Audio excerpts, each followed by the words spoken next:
Hughes Raytheon, by the time I left, was really the amalgamation of 4 different missile businesses. And so there was a huge mix of people. We had very different cultures.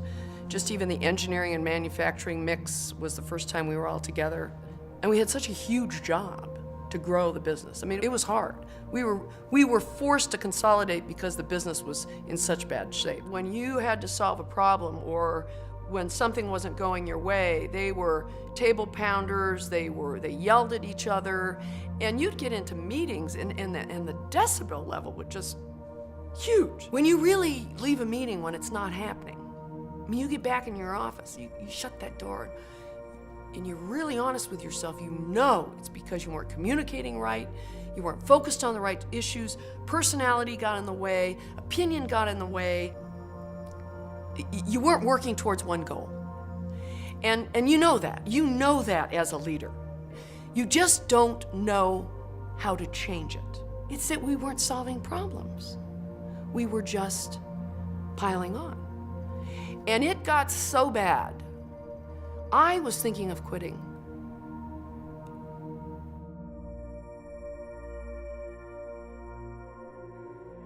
You know that old expression, no change, no change, no change. You can just try harder, have more meetings, you know, dress it up any way you want. It doesn't change. It was clear to me right away that Arbinger, by getting people to focus on what you can do to make others succeed, had an accelerator effect that I was personally very excited about as the leader of the business. That was a tough limb for me to go out on as a woman in the defense industry who had primarily men work for her, tough men.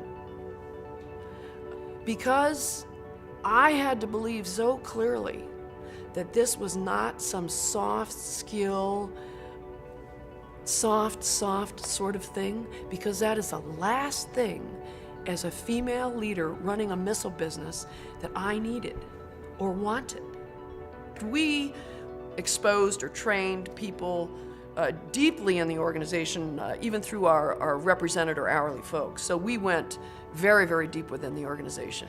It's not just casual interface. It's very rich, hard work. It's that focus on success, the result, the answer, in a way that focuses on others, that is so accelerating that culture moves around it. Arbinger is not about training. It's about exposure to a concept. And you as a leader have to think deeply about it, okay? But then you have to practice it. You have to work at it.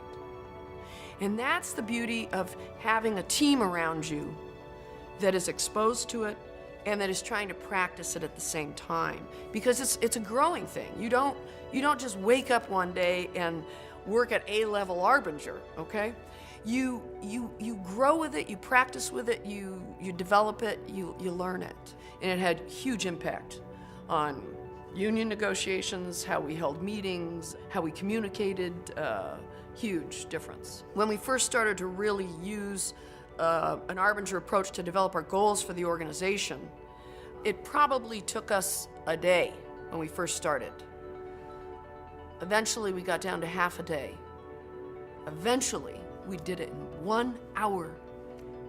20 people collaboratively in a room in the course of 1 hour would come up with complex goals for a $6 billion business that were about every piece of the organization succeeding. It was, nobody believed you could do it. Nobody. Now what you do with those other 7 hours, that's where you leave the other group behind. You leave the competition in the dust. It's fabulous. We doubled the business in a time when people didn't even think we could grow 5%. And just the human way we communicated with each other, to me, was critical. Did we still have problems? Yes. Did we make every milestone? No. Could we solve and move forward technical problems in a way that we never could before? Absolutely. Answers came to things in how to interface with subcontractors or suppliers that we'd been working literally for years to figure out. It's again one of those things that people say it was magic. And some people say it can never be repeated again, and they're wrong. Because it was a way we went about it. They're just hard work. Work in the right way.